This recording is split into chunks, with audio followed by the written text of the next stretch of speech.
24 February 1674 महाशिवरात्रीला ह्या 7 वीरांचं जे बलिदान झालं ती जागा ही युद्धभूमी ही विधानसभा अध्यक्ष होते. त्यांनी बाबासाहेब कुपेकर यांच्या प्रयत्नातून हे झालेलं आहे. या ठिकाणी स्मारक झालेलं आहे. म्हणजे एखाद्या राजकीय नेत्याने जर ठरवलं तर किती सुंदर स्मारक होऊ शकतं याचं हे उदाहरण आहे. आणि हे जे कुपेकरांनी त्यात दिलेले आहे ते आपले लोकप्रतिनिधी होते त्या काळाचे. आता ते सभेचे अध्यक्ष होते. राज्य नियोजन मंडळाचे अध्यक्ष पण ते होते. आणि त्यांनी त्यांच्याच प्रयत्नातून आणि त्यांच्याच पुढाकारातून हे स्मारक झालेलं आहे. आमच्या पूर्वजांनी पहिल्या जुन्या लोकांनी जे आम्हाला इतिहास सांगितलाय तोच आम्ही हे नमूद करतो किंवा सांगतो. आलं लक्षात. म्हणजे त्याने ते कसं एवढं काय क्लिअरली सांगता येणार नाही. बरोबर. तो लिखित इतिहास उपलब्ध नाही कारण शिवाजी महाराजांचा जो रायगड किल्ला ब्रिटिशांनी ज्यावेळी झाला त्यावेळी बरीच दप्तर त्यात हे झाली म्हणजे जळून गेली. निसरीच्या काना अनेक निसरी आसपास विरगळ असं म्हणतात. ते असे अनेक असं निसरी भागात परिसर पडून आढळून येतात. तिथे काशीलिंग मध्ये पुरातन मंदिर आहे. त्या काळी बैलोज कानाच्या काळात ही त्या काशीलिंग मंदिराचे पडझड झाली की त्यांनी हे केले. आणि काशीलिंग मंदिर परिसरात आजही तिथं असे विरगळ वगैरे सापडतात. काय सला केला शिपाईगिरी केली सेनापती सारखे वागलाच नाही तेव्हा ह्या बल्लोल खानाला खलास करून नंतर आम्हाला तोंड दाखवा असं महाराजांनी केल्यावर ते सामनगडावरून रागाच्या जोशात येतात आणि बल्लोल खानाच्या 20,000 सैन्यामध्ये घुसून त्यांना पराभव करण्याचा प्रयत्न करतात. पण शेवटी त्यांचा इलाज नाही.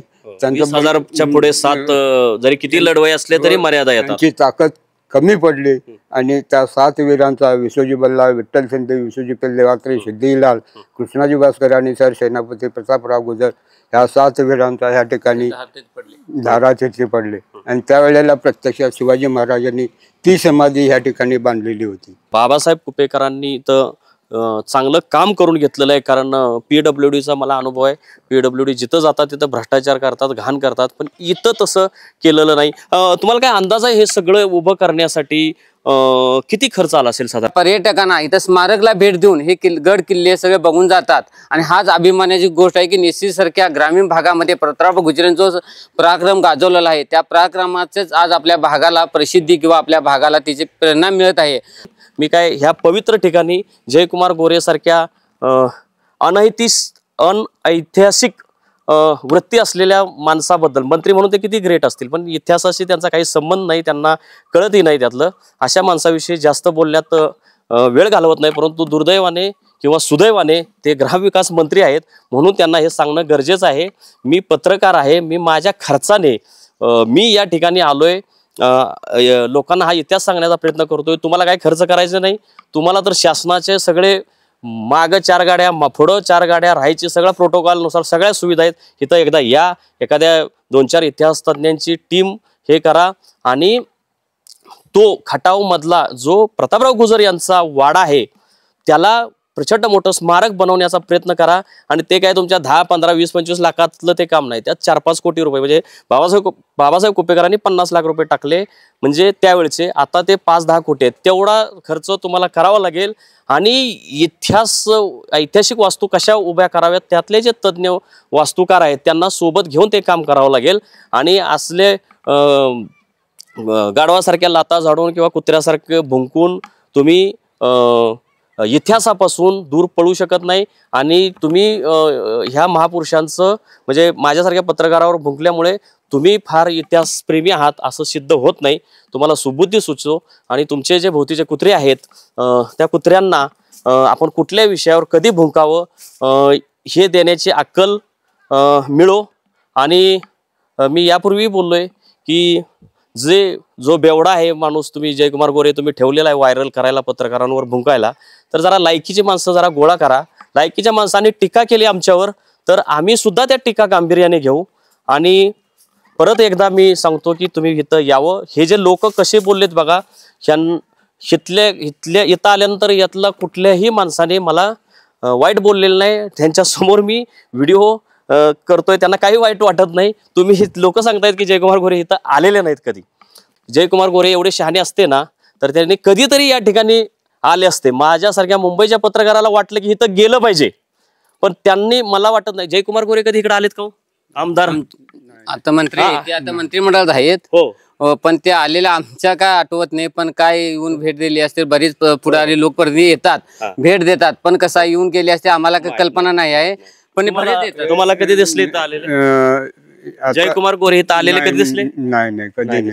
तर तुम्ही काय जयकुमार गोरेंना सांगाल? ते आता काय ते गेले 3-4 टर्म आमदार आहेत, आता मंत्रिमंडळ आहे. त्यांनी सुद्धा जो असा इतिहास जो दडलेला आहे किंवा जो प्रतापराव गुजरांचा तिकडे वाडा आहे तो विकसित करून आज एक आदर्श महाराष्ट्राने आदर्श घडवून देण्याची गरज आहे. कारण बाबासाहेब कुपेकरांनी जो इथं आपल्या निसरी भागात चंदगड विधानसभा मतदारसंघात घडवून दिलेला आहे, तसाच त्यांनी आपल्याही मान खटाव तालुक्याचे ते आमदार आहेत आणि मंत्री आहेत, आता सध्या मंत्री आहेत. आणि त्यांनी तिथं ते घडवून देशात एक आदर्शवत वाडा, राज्यात आदर्शवत वाडा निर्माण करावा अशीच एक आमची विनंती आहे. मंत्री आहेत, मंत्री म्हटल्यानंतर त्यांच्या निधी देण्याचा किंवा इतर मुख्यमंत्री आहेत, उपमुख्यमंत्री आहेत, यांच्या माध्यमातून त्यांनी जो प्रतापराव गुजरांचा जो वाडा आहे तो आता मोडकळीस आलेला आहे असं तुम्ही म्हणताय. आम्ही काय प्रत्यक्षात आणून बघितलं नाही, पण त्यांनी सुद्धा हा आदर्श घेऊन त्या ठिकाणी सुद्धा एक वेगळा आदर्श निर्माण आपला करावा आणि एक वेगळा ठसा महाराष्ट्रात त्यांनी उमटावा अशी आमची अपेक्षा आहे. नमस्कार, लय बारीमध्ये आपल्या सगळ्यांचं स्वागत. मी आलो आहे कोल्हापूर जिल्ह्यातील नेसरे नावाच्या गावामध्ये आणि काही दिवसांपूर्वी मी सातारा जिल्ह्यातील भोसरे या गावी गेलेलो होतो. भोसरेला गेल्यानंतर मला असं वाटलं, माझ्या अंतर्मनाने सांगितलं की आपल्याला नेसरेला सुद्धा गेलं पाहिजे. नेसरे आणि भोसरे, नेसरी आणि भोसरे ह्या दोन गावामध्ये एक अतिशय महत्त्वाचं साम्य आहे आणि ते साम्य आपल्या शिवाजी महाराजांचे सरसेनापती प्रतापराव गुजर यांच्या शौर्याशी संबंधित ही दोन्ही गावं आहेत.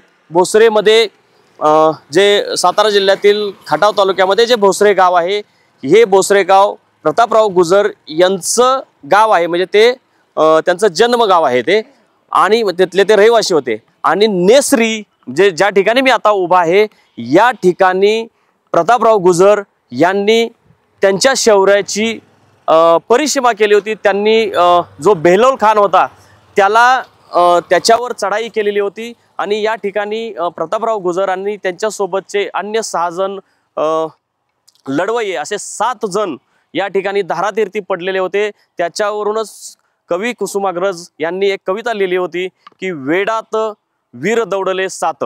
तर मी या ज्या ठिकाणी प्रतापराव गुजर यांचं आणि त्यांच्यासोबत इतर 7 जण धारातीर्थी पडलेले होते या ठिकाणी इथंच घनघोर लढाई झालेली होती. आणि हे मी आता स्वतः फार काही सांगत नाही, मी आतमध्ये काही इथले गावकरी आहेत ज्यांना हा इतिहास माहीत आहे आणि त्यांनी या स्मारकाच्या माध्यमातून हा इतिहास जपून ठेवलेला आहे. त्या गावकऱ्यांसोबत मी गप्पा मारणार आहे, त्यांच्याकडून हा इतिहास जाणून घेणार आहे.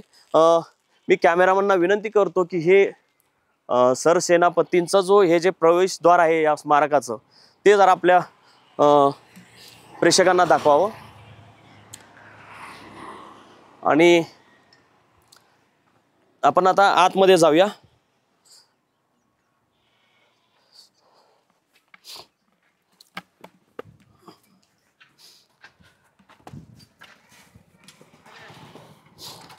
या ठिकाणी गावकरी आहेत, माझे पत्रकार मित्र आहेत या ठिकाणी. दिनकरजी नमस्कार. पहिल्यांदा मी माफी मागतो की मला थोडा यायला उशीर झाला, परंतु तुम्ही सगळ्यांनी मी येईपर्यंत वाट पाहिली. दिनकर पाटीलजी मला सांगा, आपण मला वाटतं अगोदर हे बघूया, स्मारक बघू, लोकांना आपल्या प्रेक्षकांना आपण स्मारक दाखवूया. मी कॅमेरामॅनना विनंती करतो तुम्ही तिथून हे करा, पुढं चालत जा. इकडे शिवाजी महाराजांचं हे आहे ना, जरा सांगा. इकडे शिवाजी महाराजांचा पुतळा बसवलेला आहे आणि आपण आता हे बघतोय, हा शिवाजी महाराजांचा पुतळा आहे. या ठिकाणी शिव मंदिर आहे. बोला शिव मंदिर आहे. आणि आपण प्रतापराव मूळचे समाधी म्हणतोय जिथं ज्या लढाई झाली ते इथे आहे. ते स्मारकचे मुख्य पॉइंट हा इथं आहे. आणि आणि त्या ठिकाणी तिथं ज्या ठिकाणी प्रतापराव गुजर पडले त्या ठिकाणचे ते स्मारक स्थळ ते आहे. आणि या ठिकाणी अश्वारूढ आपलं शिवाजी महाराजांचा पुतळा आहे.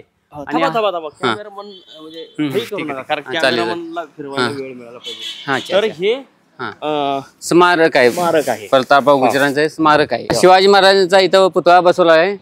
आणि या ठिकाणी आता महाराष्ट्राच्या कानाकोपऱ्यातून पर्यटक येतात, इतिहास प्रेमी येतात, संशोधक येतात आणि या ठिकाणी बऱ्याच ठिकाणी स्मारकची भेट देतात आणि या ठिकाणी आपण बघतोय तर देशाच्या कानाकोपऱ्यातून सुद्धा इथं लोक येतात आणि प्रतापराव गुजरांचा जो पराक्रम आहे त्याची गाथा इथं नतमस्तक होतात पर्यटक. आणि आपण सर्वच इथं आपल्या भागातील इथं मोठ्या म्हणजे आसपास येथील आपले विधानसभा अध्यक्ष होते त्यांनी बाबासाहेब कुपेकर यांच्या प्रयत्नातून हे झालेलं आहे. या ठिकाणी स्मारक झालेलं आहे. म्हणजे एखाद्या राजकीय नेत्याने जर ठरवलं तर किती सुंदर स्मारक होऊ शकतं याचं हे उदाहरण आहे. आणि हे जे कुपेकरांनी दिलेले आहे ते आपले लोकप्रतिनिधी होते त्या काळाचे. आता ते सभेचे अध्यक्ष होते राज्य नियोजन मंडळाचे अध्यक्ष पण ते होते आणि त्यांनी त्यांच्याच प्रयत्नातून आणि त्यांच्याच पुढाकारातून हे स्मारक झालेलं आहे. आणि आपल्या निसरी भागात ह्या खिंडीमध्ये या स्मारकाची खिंड होती निसरी खिंड म्हणून इथं प्रसिद्ध आहे. आपण अजून पुढे जाऊया. तर हा जो स्तंभ आहे हा काय स्तंभ आहे? हा स्तंभ आहे. हा या स्तंभामध्ये ज्या प्रतापराव गुजरांसह जे 6 मावळे होते या 7 लोकांनी जो पराक्रम केला त्याची गाथा या ठिकाणी 7 जण त्याची गाथा पूर्ण जो काय इतिहास होता हा इथं कोरलेला आहे ह्याच्यामध्ये. आणि जे येणाऱ्या पर्यटकांना ह्या इथून इतिहासाची पूर्ण माहिती मिळते. आपण इथेही जाऊया थोडं वाचण्याचा प्रयत्न करूया. या पुढं कॅमेरामॅनना मी विनंती करतो की हे जरा झूम करून दाखवा.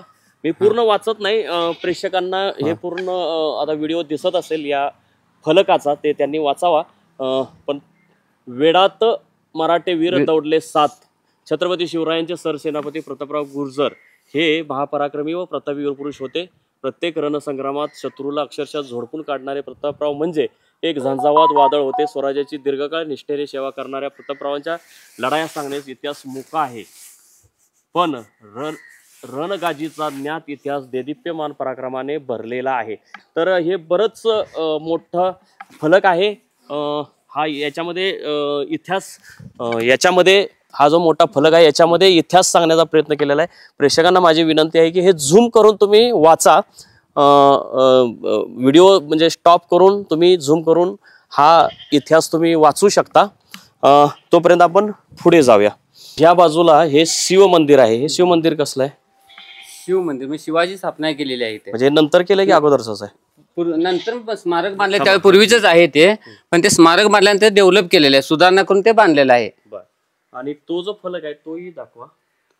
तो फलक तो जो हे जे लोकार्पण सोहळा झाला याचा त्याचा फलकाचं वैशिष्ट्य आहे अशा संदर्भात लोक ज्यावेळी ज्या राजकीय जे आपले लोकप्रतिनिधी बाबासाहेब कुपेकर ज्यावेळी ते आपल्या मला देशाचे कृषी मंत्री शरदरावजी पवार साहेब सुद्धा ह्या उद्घाटन समारंभासाठी आले होते. इथे त्यावेळी भरगच मोठा कार्यक्रम झाला होता आणि निसरी पंचकृषीतील अनेक गावातील त्यामध्ये सल्लागार कमिटी होती. ते स्थानिक जे आपण प्रतापराव गुजर स्मारकचे जो हे फाते त्या कमिटीचे मेंबर होते सदस्य होते यांच्या पुढाकारातून हे सगळं झालेलं आहे. आणि त्यातून इथे जे ज्या कार्यक्रमात जे उपस्थित होते त्यांचा सगळं ते उल्लेख केलेला आहे. इथे आपण आता मेन जे स्मारक आहे त्या ठिकाणी जाऊया. आता ह्या स्मारकाविषयी सांगा तुम्ही. पुढे कॅमेरा पुढे घेऊन स्मारकावर फोकस करा. आपण चला. प्रतापराव गुजरांनी 24 फेब्रुवारी 1674 साली ही घटना घडलेली आहे. त्या दिवशी महाशिवरात्री होती आणि महाशिवरात्री दिवशीच हा जो रणसंग्राम घडलेला आहे 7 वीर आणि बैलोळ खानाचे हजारो सैनिक यांच्यामध्ये तुरुंबट लढाई झाली आणि त्या लढाईत प्रतापराव गुजराने आपला पराक्रम दाखवला आहे. पण ज्या हजारोचे फौज पाठीशी आपल्या असल्यामुळे बैलोळ खानाच्या आपल्या प्रतापराव गुजरांनी 7 मावळ्यांचा या ठिकाणी म्हणाव तसा म्हणजे लढाई झाली तुरुंबट लढाई झाली. पण मला सांगा हेच स्मारक म्हणजे ह्याच ठिकाणी ते धारातीर्थी कोसळले होते का? हो ह्याच ठिकाणी हेच आहेत ते आपले. आणि या 7 तलवारी 7 वीरांच्या 7 तलवारींचे प्रतीक इथे आहे. मी कॅमेरामॅनना विनंती करतो की हे पूर्ण 7 तलवारीचं प्रतीक ह्या ज्या 7 तलवारी आहेत त्या पूर्णपणे दाखवा. बरं आता ही जी स्मारक आहे किंवा ही जी समाधी आहे ही जी समाधी आहे ही म्हणजे त्यावेळी शिवाजी महाराजांच्या काळातली आहे की नंतर बांधलेली आहे? हे जो दगड आहे तो नंतर बांधलेला आहे. ज्यावेळेस स्मारकची पुनर्रचना झाली आहे त्यावेळेला हे केलेलं आहे पूर्ण डेव्हलप केलेलं आहे. बरं अच्छा. त्यावेळी शिवाजी महाराजांनी इथं त्यावेळी समाधी वगैरे बांधली होती ना? शिवाजी महाराजांनी नंतर शोध लागलेला आहे तो. आपण इतिहास प्रेमीने त्याचा शोध लावलेला आहे नंतरच्या ह्याच्यात. माझ्या माहितीप्रमाणे रणजित देसाई म्हणून इथं स्वामीकार होते, त्यांनी या स्मारकला उजेड आणला असं ऐकायला मिळतंय. प्रत्यक्ष आपण हे गेले पण त्यांनी आणलेलं आहे. आपले कोवाडगाव त्यांचा स्वामीकार रणजित देसाई म्हणून मोठे ते कादंबरीकार होते, लेखक होते आणि त्यांनीच मोठे इतिहासकार होते. त्यांनीच हा इतिहास त्यांनीच हा इतिहास इथं उजेडात आणलेला आहे. त्यांनीच या स्मारकचे केलेले आहे. आणि आपण जे वेदात वीर मराठे वीर दवडले सात हे जे कुसुमाग्रजांची कविता आहे त्या कवितेच्या प्रमाणे आता इथे उंच हे भाग आहे, डोंगर भाग आहे आणि त्या डोंगर भागावर आजही घोड्यांचे टापूचे वर्ण दिसतात आणि आज तिथं आहे आणि ते दिसतात. आपण गेल्यानंतर त्यांच्या पाऊल खुणा जाणवतात, आपणाला दिसून येतात आणि ते आता आपल्या टेकडी आहे जवळ, त्या टेकडीवर ते आहेत. आणि इथे एक आपण त्या काळात जो रणसंग्राम झाला हे ओढा होता, ओढ्याला पाणी होत्या, रणसंग्राममध्ये रक्ताचे पाठ वाहत होते अशी ते लोक सांगतात. आणि हा ओढा आहेच बाजूलाच आहे आणि त्या ओढ्यातून हे पाणी आता ते आपण डेव्हलप केल्यामुळे कसं आता काळ बदलला, इथे खिंड होती, बऱ्याच वेळा सुधारणा झालेल्या, त्यामुळे आपण त्यातल्या काही खुणाच आपल्याला जाणवतात. पण जो पूर्वी इतिहास होता 300-400 वर्षापूर्वीचा, यावेळी खिंड होती, दोन्ही बाजूने डोंगर रांगा होत्या, डोंगर रांगांच्या मध्ये जो निमुळता भाग होता त्या निमुळत्या भागातच ते खिंड होती आणि ते खिंडीतच हजारो सैनिकांना अडवण्यासाठी किंवा ते खिंडीचाच वापर केला जात होता. कारण 7 मावळे होते आणि मोठी खिंड असल्यामुळे खिंडीत त्यांनी बऱ्याच वेळा त्यांना एक हा इतिहास आपण आणखी जाणून घेऊया. ह्या काकांशी आपण बोलू. तुम्ही ह्या साईडला या. तर मला सांगा तुम्ही इथं काय म्हणून काम बघता? इथं ह्या मावळ्यांची सेवा म्हणून करत असतो. इथं तुमची नेमणूक केली का? हो, आमदार बाबासाहेब कुपेकरांचे लहान बंधू भैयासाहेब कुपेकर त्यांनी माझं काम बघून त्यांनी मला हे माझ्या सगळं ताब्यात दिलेलं आहे. आणि हे तुम्हाला याचं मानधन सरकार देतं की ते स्वतः देतात? ते स्वतः 200 रुपये रोज देतात. भैयासाहेब बाळासाहेब कुपेकर नाही, त्यांचा मुलगा ना तुम्ही बोलला त्यांनी जबाबदारी नाही, आमदार बाबासाहेब कुपेकरांचे लहान बंधू. अच्छा, हा, त्यांनी तुम्हाला हे सांगितलंय सांभाळायला. आणि मी स्वतःहून एक आत्म्यानं हे मावळ्यांची सेवा करत असतो. ह्या 7 ढाली आहेत, 7 तलवारी आहेत. एक तलवार 55 किलोची आहे आणि ही ओरिजिनल, ज्या वेळेला मावळ्यांच्या हातातली ढाल ही ओरिजिनल ढाल आहे. आणि हा बलोल युद्धभूमी हीच, युद्ध झालेली जागा हीच. आणि ह्या ठिकाणी बलोलखानाच्या जवळजवळ 17,000 सैन्यांची जी कत्तल केली त्यांचं रक्त ह्या ओढ्यानं वाहिलेलं आहे, म्हणून त्याला रक्ताचा ओढा इतिहासामध्ये नाव आहे. अच्छा. मे महिन्याकडे जर पाणी आलं त्याच्यात तर ते पाणी लाल रक्तासारखं दिसतं. अजूनही अजूनही दिसतं. आणि समोर टेरणी बुरुज आहे, त्या टेरणी बुरुजावर दगडात उमटलेले घोड्यांच्या टापांचे तसे तुम्हाला बघायला मिळतील. टेरणी बुरुज म्हणजे काय किल्ला वगैरे आहे का तिथं? बुरुज म्हणजे उंचच्या उंच दिसतो की दाखवतो तुम्हाला. आपण मग आणि थोडं नतमस्तक होतो पहिल्यांदा आणि मग आपण पुढे बोलूया.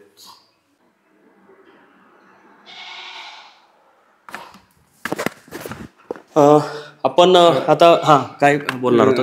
ज्या वेळेला 24 फेब्रुवारी 1674 महाशिवरात्रीला ह्या 7 वीरांचं जे बलिदान झालं ती जागा ही, युद्धभूमी ही, ह्याच ठिकाणी त्यांचं बलिदान झालं. आणि ज्या वेळेला ह्या 7 वीरांचं जे बलिदान झालं त्यावेळेला प्रत्यक्षात ह्या ठिकाणी शिवाजी महाराजांनी 350 वर्षापूर्वी जी समाधी बांधलेली ती समाधी जीर्ण झाल्यामुळं इथली शासनानं काढून शिव मंदिरच्या बाजूला लोकांना अवशेष बघण्यासाठी म्हणून तिथं ठेवलेत. आणि समाधीचे अवशेष जतन केलेले आहेत. कुठे आहेत ते अवशेष? शिव मंदिरच्या बाजूला आहे. बरं, आपण जाऊया. म्हणजे बघा, जे छत्रपती शिवाजी महाराजांनी जी प्रतापराव गुजर यांची जी समाधी होती ती बांधलेली पूर्ण जीर्ण झाली होती, परंतु ती शिवाजी महाराजांचाही इतिहास, शिवाजी महाराजांचंही कर्तृत्व आणि प्रतापराव गुजर यांचं शौर्य हे लोकांना माहीत व्हावं म्हणून शिवाजी महाराजांचे त्या समाधीचे अवशेष अजूनही जपून ठेवलेले आहेत. आपण बघूया ते कसे अवशेष आहेत ते. सांगा, बोला. शिवाजी महाराजांचे पाऊल ह्या ठिकाणी लागलेले आहेत. प्रत्यक्ष शिवाजी महाराज ह्या ठिकाणी येऊन गेलेत. तो समोर दिसतो बघा, टेरणी बुरुज आहे. एक मिनिट, हळूहळू दाखवा. आपण मी कॅमेरामॅनना विनंती करतो की तो टेळणी बुरुज आहे. त्या ठिकाणी दगडात उमटलेले घोड्यांच्या टापांचे ठसे आहेत आणि महाराजांचे मावळे तेथून टेळणी करत तेथून बेळगाव पर्यंतचा परिसर तिथून दिसतो ते मावळे चितून टेरणी करत. त्या ठिकाणी ते तंबू बांधलेले ते निशाण त्या ठिकाणी आहेत. आणि ह्या ठिकाणी प्रत्यक्षात शिवाजी महाराजांनी बांधलेली ही जुनी समाधी 3.5 मिनिट. आता मी कॅमेरामॅनना विनंती करतो की इथून जरा आता तुम्ही अवशेष ओळीने दाखवा. काका तुमचं नाव काय? इकडे इकडे. हा, तर महादेव काका तुम्ही तर कॅमेरा हा, तर महादेव काका मला सांगा की हे जे अवशेष आहेत, तर ह्या अवशेष तुम्ही त्यावेळीची ओरिजिनल समाधी बघितली होती? ओरिजिनल समाधी बघितलेली होती. काय अवस्था होती त्यावेळी? ती त्यावेळेला एक छोटीशी समाधी, आता जी नवीन समाधी बांधलेली आहे त्या ठिकाणी एक छोटीशी समाधी होती. आणि त्यावेळेला सुद्धा तलवारी होत्या तिथं. आणि वर एक पत्र्याचं छप्पर होतं. पण नंतर मग आमदार बाबासाहेब कुपेकरनं म्हणजे ते काही जीर्ण अवस्था झाली होती का? हो, जीर्ण अवस्था झाली. हेच उभं करण्यासारखी काय स्थिती होती का नव्हती?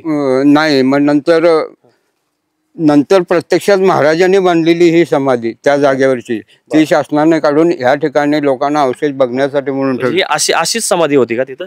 नाही, तिथे एके ठिकाणी जसं ही आता समाधी कशी बांधलेली तशी होती. मग ती जीर्ण आणि जुनी झाल्यामुळं शासनानं ती काढून इकडं लोकांना अवशेष बघण्यासाठी म्हणून ठेवलं.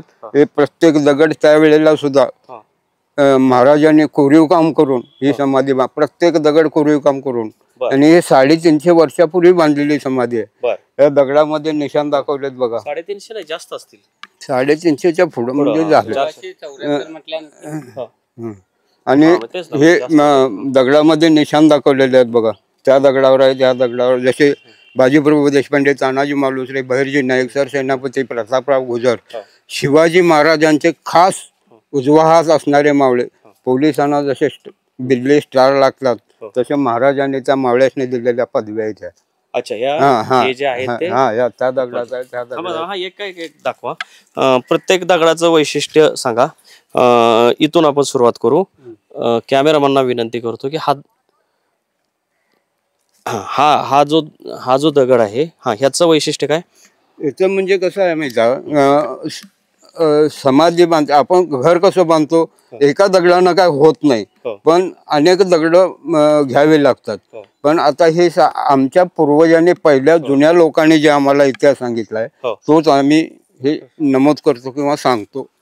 आलं लक्षात? म्हणजे त्याने ते कसं एवढं काय क्लिअरली सांगता येणार नाही. बरोबर, तो लिखित इतिहास उपलब्ध नाही. कारण शिवाजी महाराजांचा जो रायगड किल्ला ब्रिटिशांनी ज्यावेळी झाला त्यावेळी बरीच दप्तर त्यात हे झाली, म्हणजे जळून गेली. निसरीच्या कानावर अनेक निसरी आसपास विरगळ असं म्हणतात. ते असे अनेक असं निसरी भागात परिसर पडून आढळून येतात. तिथे काशीलिंग मध्ये पुरातन मंदिर आहे. त्या काळी बैलोज कानाच्या काळात ही त्या काशीलिंग मंदिराचे पडझड झाली की त्यांनी हे केलेले आहे. आणि काशीलिंग मंदिर परिसरात आजही तिथं असे विरगळ वगैरे सापडतात. पुन्हा निसरीच्या दक्षिण भागाला, उत्तर भागाला असे बऱ्याच निसरी आजूबाजूलाही सुद्धा विरगळ आढळून येतात.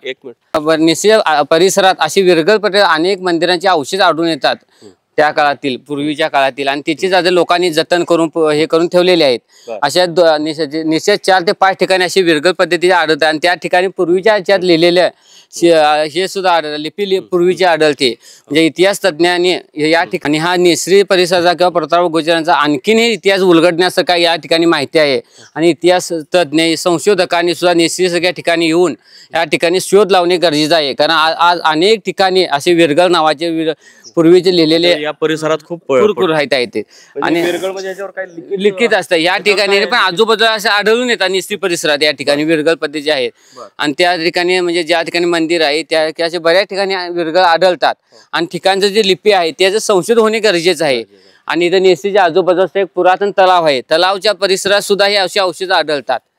पूर्वी या ठिकाणी निसरीच्या जवळच एक मंदिर होतं. त्या मंदिरात सुद्धा औषधं आढळतात. म्हणजे बैलोळ खानाच्या काळात ही पडझड झालेली आहे मंदिरांची असं बोलले जाते किंवा आख्यायिका आहे आपल्या लोकातून ऐकण्यात येते आहे. आणि आपण काशीलिंग मंदिर गेला त्या ठिकाणी सुद्धा जुनं पुरातन पांडवकालीन मंदिर आहे असं बोलले जातं. आणि त्या मंदिरचे अवशेष सुद्धा आजूबाजूला पडलेले. आज लोकांनी पुढाकारातून श्रमदानातून त्या मंदिराची डागडुजी केलेली आहे. आणि समोर सभा मंडप सुद्धा उभारणी केलेली आहे. आणि आज या भागातील इतिहास बऱ्यापैकी उजेडत आलेला आहे.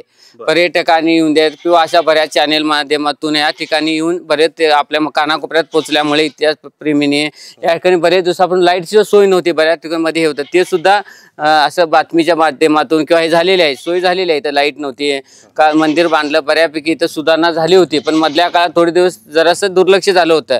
पण आता पुन्हा आता साफसफाई किंवा आणि महाशिवरात्रीच्या रोजी इथं दरवर्षी मोठ्या देशातील राज्यात एका मोठ्या वक्त्याला आणून महाअभिषेक पूजा अर्चा केली जाते.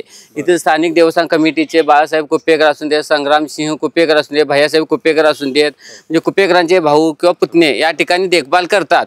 आणि त्यांचं या ठिकाणी नियंत्रण असते त्या माध्यमातून. आणि त्यांचं देखभाल किंवा ते ग्रामचे गाव आपल्या निसरीचे ग्रामचे असून देत, सावंतवाडीचे ग्रामचे, कांडेवाडी ग्रामपंचायत या ठिकाणी ते डेव्हलप करतात. ते कार्यक्रम घेतात, एखादा कार्यक्रम वक्त्या येतात आणि आलेल्या सहली सुद्धा मुलांच्या या ठिकाणी बऱ्याच आलेल्या असतात. शाळेच्या माध्यमातून सहली येतात. आणि हा इतिहास आहे तो आपण उजेड आणखीन आणण्यासाठी प्रयत्न व्हावा आमची अपेक्षा आहे नागरिक म्हणून. तुम्ही काय सांगत होता? आता म्हणजे अलीकडे आता हे जे विरगळ आहेत त्या विरगळावर त्यावेळच्या त्या काळातली मोडी लिपी ह्याच्यावर आहे.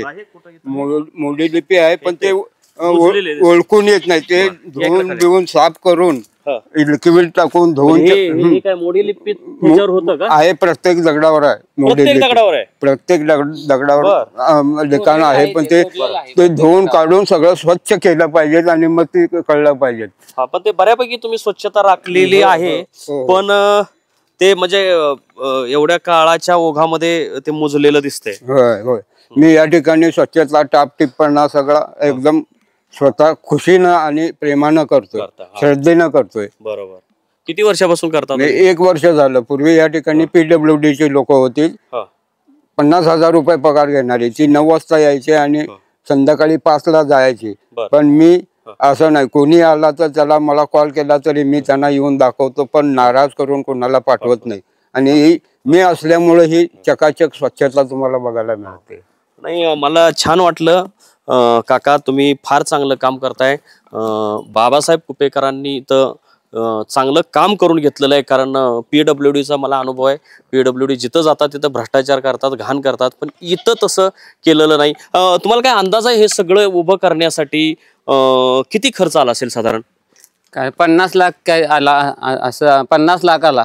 म्हणजे त्या काळात आला? त्या काळात. पण आता बरेच अंदाज की अंदाज पण बरेच वर्ष झाली त्याला. किती वर्षापूर्वी केलं हे? मला वाटतं की 20 वर्ष झाली असतील बघा. अच्छा. किती वर्षापूर्वी केले? हे जास्त हे स्मारकची दुरुस्ती हे 20-25 वर्ष झाली. बर. होय. म्हणजे 20 वर्षापूर्वी या स्मारकाची दुरुस्ती केलेली आहे. आणि इथं आल्यानंतर शिवाजी महाराजांचा पराक्रम, प्रतापराव गुजर यांचा पराक्रम नजरेसमोर उभा राहतो. आणि इथल्या म्हणजे बाबासाहेब कुपेकर असतील, PWDचे अधिकारी असतील, इथले गावकरी असतील, बाबासाहेब कुपेकरांचे बंधू असतील किंवा काकांसारखे लोक असतील, यांनी हे सगळं जतन करण्याचं काम केलेलं आहे. दिनकर पाटील यांच्यासारखे पत्रकार ही असतील की यांनी हा म्हणजे मी ज्यावेळी त्यांना बोललो की मला इथं यायचं आहे, त्यानंतर बिचारे सकाळपासून माझी वाट बघत बसले. परंतु वाटेत येत असताना आम्हाला कर्नाटक सरकारने ताराराणी आणि शिवाजी महाराज यांच्या कर्तृत्वावर कसा वरवंटा फिरवलेला आहे, कसं चुना फासलेला आहे कर्नाटक राज्यामध्ये, म्हणजे जे सीमा भागातले मराठी गाव आहेत तिथं, त्याचे काही आम्हाला असे धक्कादायक काही गोष्टी भेटल्या. त्यामुळे आमचा तिथं वेळ गेला. परत तेही व्हिडिओ मी महाराष्ट्रातील जनतेला नक्की दाखवेन.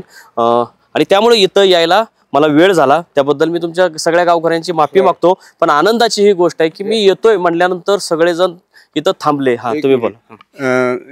ही संपूर्ण समाधी हे आता जे समोर दिसतं डोळ्यासमोर, हे 2007-8 ला हे सगळं नवीन बांधून 2009 ला ह्या कम्प्लिटली कंपाऊंड सह सगळ्याचे लोकार्पण झालंय. आणि शरदरावजी पवार इथं उद्घाटनला आलते. यात्री निवासची पण इथे सोय केलेली आहे. यात्री निवास पण आलं तरी मुक्कामी करू शकते अशी व्यवस्था केलेली आहे. आणि त्यामुळे आज निसरीच्या आसपास जायचं, इथून एक ते आंबोली सुद्धा जवळ आहे, सामनगड किल्ला जवळ आहे, काळा नंदीगड जवळ आहे. त्याच्यानंतर इथं गंधर्वगड जवळ आहे, जे असे किल्ले आहेत 4-5 पारगड, असे 4-5 किल्ले आपल्या इथून जवळच आहे. 20-30 किलोमीटरच्या अंतरावर हे सगळे किल्ले आहेत. आणि जे पर्यटक आलेले असतात त्या पर्यटकांना इथं स्मारकला भेट देऊन हे गड किल्ले सगळे बघून जातात. आणि हाच अभिमानाची गोष्ट आहे की निश्चित सारख्या ग्रामीण भागामध्ये प्रतापराव गुजरांनी जो पराक्रम गाजवलेला आहे त्या पराक्रमाचेच आज आपल्या भागाला प्रसिद्धी किंवा आपल्या भागाला त्याचे प्रेरणा मिळत आहे. आणि त्याच्याच प्रेरणा घेऊन आज आपल्या भागातील युवक युवती काम करताना दिसत आहेत. कारण आजही कुठल्याही शाळेची ट्रिप असून देत किंवा कुठलाही कार्यक्रम असून देत इथं नतमस्तक झाल्याशिवाय कुणीही जात नाही. म्हणजे इतके स्मारक प्रतापराव गुजरांचा इथं इतिहास जपण्याचं काम आणि जपणूक केल्याचं काम येथील नागरिक ग्रामस्थ करतात. तुम्ही काय सांगत होता? ते हे झाल्यानंतर 2007-8ला बांधून हे पूर्ण झालेलं आहे. आणि हे स्वतः मी खुशीनं हे करून इथली स्वच्छता टापटीप राखण्याचा प्रयत्न करतोय. नाही, तुमचं करावं तेवढं कौतुक कमीच आहे. इतकं कोणी करत नाही. अगदी पराक्रमी लोकांच्या घरातली लोक सुद्धा एवढं करू शकणार नाहीत इतकं तुम्ही नेसरी गावातल्या लोकांनी इथल्या लोकप्रतिनिधींनी केलेलं आहे. मला आश्चर्य वाटतंय. आणि मला आश्चर्य वाटत असताना मला लाज सुद्धा वाटते. लाज ह्याची वाटते की प्रतापराव गुजर हे आमच्या गावाकडचे आहेत, आमच्या खटाव तालुक्यातले आहेत. तिथं त्यांचा प्रचंड मोठा वाडा होता. परंतु तिथल्या लोकप्रतिनिधींना, ते लोकप्रतिनिधी कुठल्याही पक्षाचे असू द्या, ते राष्ट्रवादी काँग्रेसचे असू द्या, काँग्रेसचे असू द्या, भाजपचे असू द्या, ह्या सगळ्या लोकप्रतिनिधींना म्हणजे अगदी गाढव म्हणलं तरी या पवित्र ठिकाणी मी यांना शब्द वापरतो, यांना राग आला तरी चालेल. तुम्हाला त्या ठिकाणी इतका प्रचंड मोठा वाडा आहे, ते वाड्यामध्ये काहीतरी जतन करण्याचं प्रयत्न तिथले त्यांचे कुटुंबीय त्यांच्या कुवतीनुसार करतायत. त्यांची तेवढी ऐपत नाही, परंतु ते बिचारे करतायत.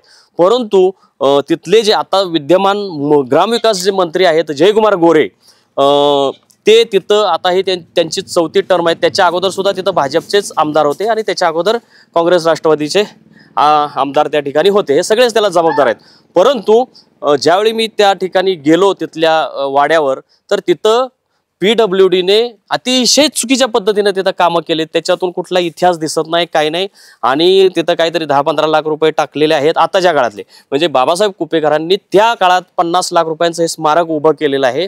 परंतु इथं काही नसताना म्हणजे समाधी होती ती मोडकळीस आली होती, ते समाधीचं सगळे अवशेष इथं जतन केलेले आहेत.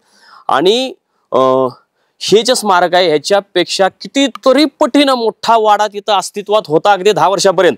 त्या वाड्याचा सत्यानाश झाला. तो सत्यानाश होऊ नये यासाठी जे विद्यमान आमदार आहेत त्यांनी तरी कमीत कमी 10 वर्षापर्यंत होता, म्हणजे गेल्या 15 वर्षात ते तिथं आमदार आहेत, त्यांनी तिथं काही केलेलं नाही. उलट त्यांचे कुटुंबीय लोक थोडंफार करतायत. त्यांच्यातही काही त्यांनी खरं तर जपायचं काम करायला पाहिजे पण त्यांनी ते केलं नाही. पण ठीक आहे, त्या अज्ञानातून झाला असेल किंवा त्यांची कुवतच नाही. परंतु शासनाची ती जबाबदारी आहे. शासनाचे प्रतिनिधी, लोकप्रतिनिधी जयकुमार गोरे यांचं ते काम होतं. आणि मी काही दिवसांपूर्वी एक व्हिडिओ केला होता आणि त्यांच्या हस्ते प्रतापराव गुजर यांच्या नावाने पुरस्कार काही लोकांना, मान्यवरांना दिले जाणार आहेत. तर मी त्यावेळी असं बोललो होतो की प्रतापराव गुजर यांच्या नावाने पुरस्कार देण्या एवढी उंची जयकुमार गोरे यांची नाही. हे असं म्हटल्यानंतर जयकुमार गोरे यांचे चमचे, कार्यकर्ते, बेवडी मंडळी, ज्यांना इतिहास काय माहीत नाही, त्यांनी माझ्यावर टीका करायला सुरुवात केली. मी त्यांना सांगतो, जयकुमार गोरे एवढे शहाणे असते ना तर त्यांनी कधीतरी या ठिकाणी आले असते. माझ्यासारख्या मुंबईच्या पत्रकाराला वाटलं की इथं गेलं पाहिजे, पण त्यांनी, मला वाटत नाही. जयकुमार गोरे कधी इकडे आलेत का आमदार? आता मंत्रिमंडळात आहेत. हो, पण ते आलेला आमच्या काय आठवत नाही. पण काय येऊन भेट दिली असते, बरीच पुढारी लोकप्रतिनिधी येतात, भेट देतात. पण कसा येऊन गेली असते आम्हाला कल्पना नाही आहे. पण तुम्हाला कधी दिसले इथं आलेले जयकुमार गोरे? इथं आलेले कधी दिसले? नाही, कधी नाही. तर हा विषय मी संपवतो, मग आपण बोलू. तर जयकुमार गोरे यांना माझी विनंती आहे की मी त्या दिवशी तिथला इतिहास सांगण्याचा प्रयत्न केला आणि त्यानंतर मी तुमच्यावर टीका केली. खरं तर तुम्ही त्या टीकेतून थोडं शिकायला पाहिजे होतं. म्हणजे प्रतापराव गुजर यांच्या एवढी तुमची उंची नाही, ह्याच्यात म्हणणं काहीच चुकीचं नाही. खरोखरच तुमची उंची नाही. स्वतः देवेंद्र फडणवीस यांना पुण्यामध्ये शिवाजी महाराजांचा ज्यावेळी जिरेटोप दिला गेला त्यावेळी देवेंद्र फडणवीस असे म्हणाले की म्हणजे त्यांनी स्वतः एक प्रकारे तसेच संकेत दिले की माझी शिवाजी महाराजांना एवढी उंची नाही, मी शिवाजी महाराजांचा मावळा आहे. आणि त्यांनी नम्रपणे तो जिरेटोप नाकारला होता. म्हणजे परंतु जयकुमार गोरे आणि त्यांच्या चमच्यांना मी असं बोलल्याचा राग आला. राग येणं म्हणजे साहजिक आहे, कारण ते त्याच लायकीचे त्याच वृत्तीचे आहेत. आणि माझ्यावर टीका करणारे मेसेज त्यांनी व्हायरल केले. व्हायरल करणारा जो माणूस आहे तो त्या वडीज गावामध्ये काहीतरी दारूचे बाटली क्वार्टर विटर मारून तिथं पडीक असतो. आणि तो तसला मार्गदर्शक जयकुमार गोरे यांनी सोबत ठेवलेला आहे. तो टीका करण्याचे काम करतो. माझी जयकुमार गोरे यांना विनंती आहे, तुम्ही ग्रामविकास मंत्री झालेला आहात. गावागावात अशी अनेक रत्न आहेत, अनेक इतिहास दडलेला आहे.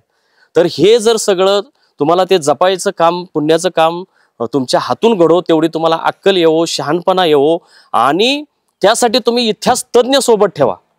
आणि जे तिथं इतका मोठा अवाढव्य वाडा आहे, तिथं तुम्हाला भरपूर काय प्रतापराव गुजर यांचं करण्यासारखं भरपूर काय.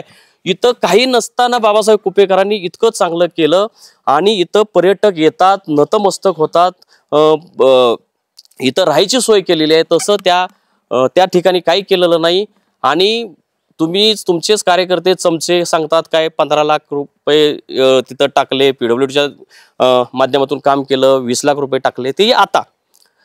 परंतु ते पैसे गेले कुठं ते तिथे दिसत नाही. ते जे काम दिसतंय त्याच्यात ते सिमेंटचा रस्ता थापलेला कोण शुभम काळे नावाचा कॉन्ट्रॅक्टर आहे. त्याला काही कळतं का नाही इतिहासात ऐतिहासिक वस्तू कशा उभ्या कराव्यात हे, त्यातलं काय तज्ञता त्याच्याकडे असेल असं मला वाटत नाही.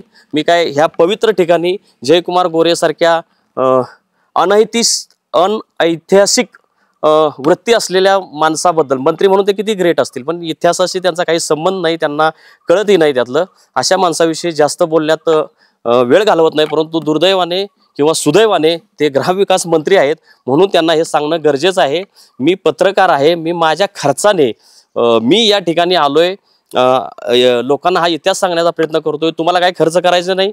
तुम्हाला तर शासनाचे सगळे माग 4 गाड्या, पुढं 4 गाड्या, राहायची सगळ्या प्रोटोकॉलनुसार सगळ्या सुविधा आहेत. इथं एकदा या, एखाद्या 2-4 इतिहास तज्ञांची टीम हे करा. आणि तो खटाव मधला जो प्रतापराव गुजर यांचा वाडा आहे त्याला प्रचंड मोठं स्मारक बनवण्याचा प्रयत्न करा. आणि ते काय तुमच्या 10, 15, 20, 25 लाखातलं ते काम नाही. त्यात 4-5 कोटी रुपये, म्हणजे बाबासाहेब कुपेकरांनी 50 लाख रुपये टाकले म्हणजे त्यावेळेचे, आता ते 5-10 कोटी आहेत. तेवढा खर्च तुम्हाला करावा लागेल. आणि ऐतिहासिक वास्तू कशा उभ्या कराव्यात त्यातले जे तज्ज्ञ वास्तुकार आहेत त्यांना सोबत घेऊन ते काम करावं लागेल. आणि असले गाढवासारख्या लाता झाडून किंवा कुत्र्यासारखं भुंकून तुम्ही इतिहासापासून दूर पळू शकत नाही. आणि तुम्ही ह्या महापुरुषांचं म्हणजे माझ्यासारख्या पत्रकारावर भुंकल्यामुळे तुम्ही फार इतिहासप्रेमी आहात असं सिद्ध होत नाही. तुम्हाला सुबुद्धी सुचतो. आणि तुमचे जे भोवतीचे कुत्रे आहेत त्या कुत्र्यांना आपण कुठल्या विषयावर कधी भुंकावं हे देण्याची अक्कल मिळो. आणि मी यापूर्वी बोललोय की जो बेवडा आहे माणूस तुम्ही जयकुमार गोरे तुम्ही ठेवलेला आहे व्हायरल करायला, पत्रकारांवर भुंकायला, तर जरा लायकीची माणसं जरा गोळा करा. लायकीच्या माणसांनी टीका केली आमच्यावर तर आम्ही सुद्धा त्या टीका गांभीर्याने घेऊ. आणि परत एकदा मी सांगतो की तुम्ही इथं यावं. हे जे लोक कसे बोललेत बघा, इथं आल्यानंतर यातला कुठल्याही माणसाने मला वाईट बोललेलं नाही. त्यांच्यासमोर मी व्हिडिओ करतोय, त्यांना काही वाईट वाटत नाही. तुम्ही लोक सांगतायत की जयकुमार गोरे इथं आलेले नाहीत कधी, तर मी जास्त आता बोलत नाही. धन्यवाद. तुम्हाला आणखी काय तुम्हाला काय बोलायचे? प्रतापराव सरसेनापती प्रतापराव गुजरांचा 13वा वंश शिल्लक आहे आता. 13वा वंश कराड आणि भोसरीमध्ये, कराड आणि साताऱ्याच्या मध्ये भोसरी गाव आहे प्रतापराव गुजरांचं. ते वर्षातनं 1-2 वेळा ह्या ठिकाणी येतात. आणि त्यांच्या गावात बी आहेत ना, मला भेटले, माझ्याशी चांगलं बोलले ते बिचारे. आणि ते वर्षातनं 1-2 वेळा इथं येऊन उद्या महाशिवरात्रीला यांची पुण्यतिथी साजरी केली जाते. इथे 2 दिवस कार्यक्रम असतात इथं. त्यावेळेला ते इकडे काय नाव आहे त्यांचं? नाव काय मला माहित नाही. बरं, अच्छा. त्या ठिकाणी पानिपत जे लढाई झाली होती आणि पानिपत मध्ये जे आपण मराठा सैनिक जे पानिपतच्या लढाईमध्ये जे विखुरले गेले होते महाराष्ट्राच्या तिकडे, देशाच्या तिकडे, ते पानिपतून जे वंशज होते ते सुद्धा या ठिकाणी येऊन एका सभा मंडप घेऊन गेलेले. ते राजस्थान मध्ये असून देत, मध्य प्रदेश मध्ये असून देत, अशा अनेक ठिकाणी जे मराठे ज्यावेळी पानिपतची लढाई झाली त्यावेळेचे वंशज सुद्धा येऊन गेलेले आहेत या ठिकाणी. इथं या ठिकाणी मोठा त्यांचा कार्यक्रम झाला होता. प्रतापराव गुजर यांचे वंशज तिकडेही आहेत का? प्रतापराव गुजरांचे नाही, आपण ज्या पानिपतच्या लढाईत हरलेले, लढाईत पानिपत हारले आणि काही जण तिकडे स्थायिक झाले. त्यांचे जे वंशज आहेत ते सुद्धा या ठिकाणी कार्यक्रम गेलेले आहेत. मग त्यात म्हणजे राजस्थानचे असून दे, मध्य प्रदेश असून दे, या ठिकाणी ते आले होते आणि इथं मोठा भरगच कार्यक्रम झाला होता आणि त्यांनी आपला त्यावेळी इतिहास किंवा आपण त्या ठिकाणी जाऊन काय केलेलं आहे आपण ते सगळं त्यांनी इथं सांगितलं होतं आणि त्यांच्या सुद्धा प्रेरणादायी भाषणे या ठिकाणी झाली होती. आणि प्रताप गुजरांच्या ह्या स्मारकाबद्दल त्यांनी सुद्धा अभिनंदन की अशा व्यक्त केली की असे स्मारक ज्या इतिहास जो आपण लपून राहिलेला आहे काही ठिकाणी तो अडगळीत पडलेला आहे तो उजेडात आणून तो लोकांच्या समोर आणण्याची गरज आहे आणि लोकप्रतिनिधी यासाठी पुढे येऊन जे आपण इतिहास अनेक आपण इतिहास उलगडण्यासाठी आपल्या महाराष्ट्रात आहे. दिनकर पाटील जे तुम्ही पत्रकार आहात, तुम्ही जसं मला प्रतापराव गुजरांबद्दल आदर आहे तसं तुम्हाला तुमच्या शब्दात दिसतोय. बाबासाहेब कुपेकरांनी असं इथं चांगलं काम उभं केलं, आमच्या ते जयकुमार गोरेंनी काय करावं असं तुम्हाला वाटतं? सजेशन द्या. म्हणजे आता चमच्यांना राग येऊ देऊ नका, मी सजेशन मागतोय कारण दिनकर पाटील हे पत्रकार आहेत, ते तरी तुमच्या जयकुमार गोरेंना ते ओळखत नाहीत किंवा विनाकारण टीका करणार नाहीत, पण प्रतापराव गुजर यांच्याविषयी आदर ठेवून तिथं प्रचंड मोठा वाडा आहे पण तो पूर्ण मोडकळीस वगैरे 10 वर्षापर्यंत चांगला होता.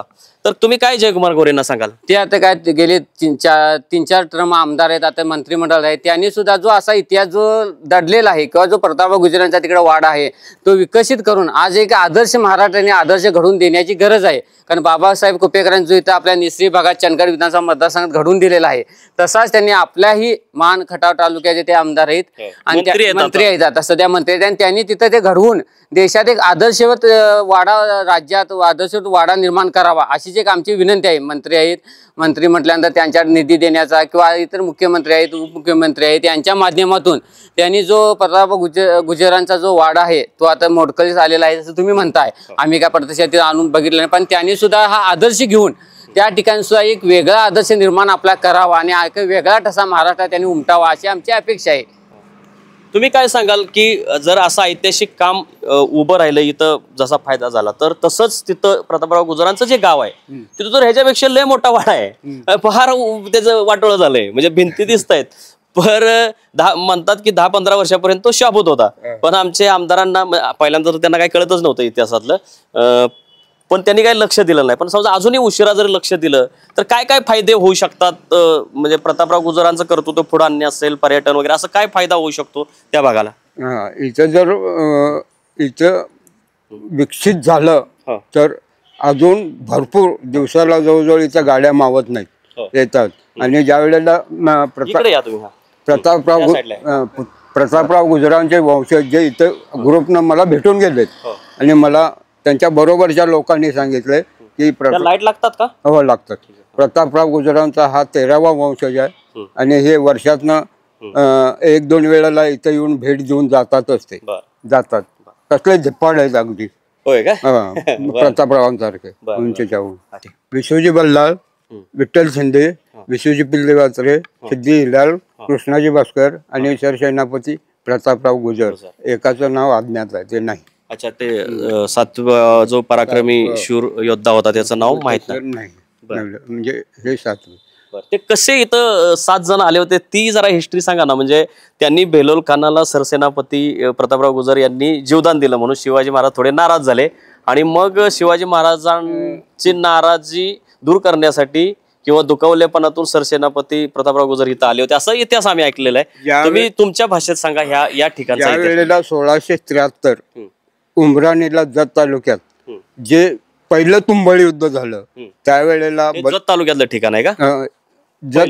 पहिलं त्यावेळेला तुंबळ युद्ध झालं आणि बल्लोल खान त्या ठिकाणी शरण येतो, हारतो, दाती तुरून धरून क्षमा मागतो आणि तुमच्या वाट्याला परत कधी येणार नाही आणि आम्हाला मारू नका आणि आम्हाला तुम्ही सोडून द्या, परत तुमच्याकडे आम्ही येणार नाही असं करून गयावया करून तो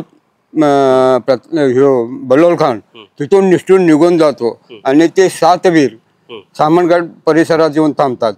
त्याच्यानंतर 6 महिन्यानंतर बल्लोल खान बेळगावच्या दिशेनं असं आगेकूच करत ह्या ठिकाणी निसरी खिंडीमध्ये येऊन तळ धरून बसला. ही बातमी प्रत्यक्षात शिवाजी महाराजांना रायगडावर समजते. त्यावेळेला महाराजांनी रायगडावर खरबरीत खलिता लिहिला. बल्लोल खान निसरी खिंडीमध्ये येऊन आपल्या कारवाया चालू केल्या. तेव्हा तुम्ही आहे त्या उपलब्ध सैन्यानिशी त्याला गर्दीत मिसळून त्याला खलास करून नंतर आम्हाला तोंड दाखवा, नाहीतर तोंड दाखवणे नाही. काय साला तो केला, शिपाईगिरी केली, सेनापती काय सला त केला, शिपाईगिरी केली, सेनापती सारखे वागलात नाही. तेव्हा ह्या बल्लोल खानाला खलास करून नंतर आम्हाला तोंड दाखवा असं महाराजांनी केल्यावर ते सामनगडावरून रागाच्या जोशात येतात आणि बल्लोल खानाच्या 20,000 सैन्यामध्ये घुसून त्यांना पराभव करण्याचा प्रयत्न करतात. पण शेवटी त्यांचा इलाज नाही. 20,000च्या पुढे 7 जरी किती लढवई असले तरी मर्यादा येतात. त्यांची ताकद कमी पडली आणि त्या 7 वीरांचा विसोजी बल्ला, विठ्ठल शिंदे, विसोजी पेल्लेवात्रे, सिद्धिलाल, कृष्णाजी भास्कर आणि सर सेनापती प्रतापराव गुजर ह्या 7 वीरांचा ह्या ठिकाणी धारातीर्थी पडले. आणि त्यावेळेला प्रत्यक्षात शिवाजी महाराजांनी ती समाधी ह्या ठिकाणी बांधलेली होती. ती समाधी आता आपण पाहिली, ती समाधी ह्या ठिकाणी महाराजांनी बांधलेली होती. महाराजांचे पाय ह्या ठिकाणी लागलेले आहेत म्हणून ही जागा अतिशय पवित्र आहे. आणि मग शासनानं काय केलं, 2007-08ला हे संपूर्ण वास्तू सगळी नवीन बांधून 2009ला त्याचं लोकार्पण झालेलं आहे. धन्यवाद. धन्यवाद. तुम्हा सगळ्या गावकऱ्यांचं मी आभार मानतो. तुम्ही हा इतिहास उलगडून दाखवला. इथली वास्तू जी आहे ती फार बोलका इतिहास सांगते. शिवाजी महाराजांनी जी समाधी बांधली होती प्रतापराव गुजर यांची, त्याची अवस्था म्हणजे फार जीर्ण झाली, तरी ते सगळे दगड तुम्ही शाबूत ठेवलेले आहेत. त्याचा कुठे टाकून दिलेले नाहीत किंवा त्याचा कुठं गैर वापर झालेला नाही, त्याची अवहेलना कुठं झालेली नाही. त्याचं पावित्र्य तुम्ही अद्यापही जपून ठेवलेलं आहे. आणि एवढंच नाही तर बाबासाहेब कुपेकर यांच्या माध्यमातून ही वास्तू एक चांगली वास्तू, एक स्मारक चांगलं इथं तुम्ही बनवलेलं आहे.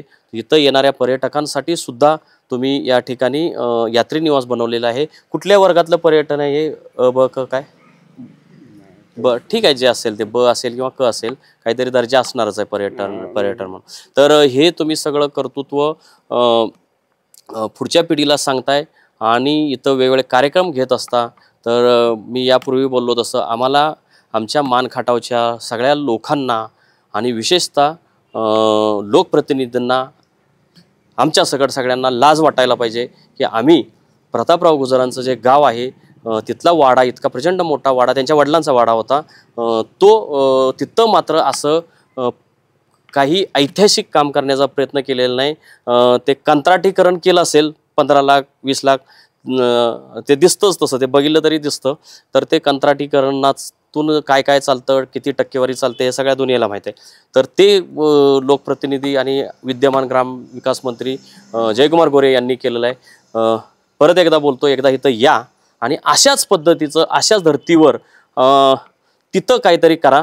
आणि तुमचे मार्गदर्शक असलेले बेवडे, चमचे, बेअक्कल, गुंड, माफिया, वाळू माफिया, माती माफिया असल्यांना जरा दूर ठेवा. ते जोपर्यंत मार्गदर्शक म्हणून तुमचे राहतील तोपर्यंत तुमच्या हातून बेकायदा आणि पापाचीच कामं घडत राहतील. चांगली लोक जवळ ठेवा आणि मंत्र्यांसारखे वागा. धन्यवाद. अशाच आणखी महत्त्वाच्या घडामोडींसाठी लयभारीच्या यूट्यूब आणि फेसबुक पेजला लाईक, शेअर आणि सबस्क्राईब करा.